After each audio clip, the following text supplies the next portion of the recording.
Welcome to the Genius Factory. Enjoy the video. You begin by opening automation with it and immediately pick track or region mode so you control scope. Next, click the parameter you want, volume, pan, ascend, or a plugin knob, and watch its lane appear. Once done, choose the automation mode. Read if you only want playback, touch for real-time fades, latch for capture after movement, or write for destructive recording. Make sure to arm the track for automation and set pre-roll if you need a safety run. Then start playback to record movements.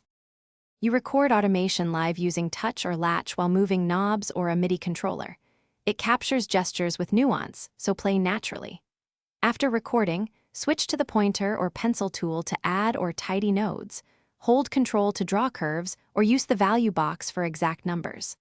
Once done, copy and paste automation between regions, scale envelopes for uniform changes, and apply smoothing to remove clicks. Make sure to zoom in for fine edits, and use snap to grid when aligning metric changes. You finish by locking automation in read mode to prevent accidental edits, then print your changes by bouncing or freezing the track so plugin movements are preserved. Before any destructive write passes, save a backup version of the project. Versioning avoids lost work. If automation seems gone, check whether the track was left in write mode, ensure the automation lane is visible, and verify track grouping or instrument stacks aren't overriding lanes. One quick troubleshooting tip.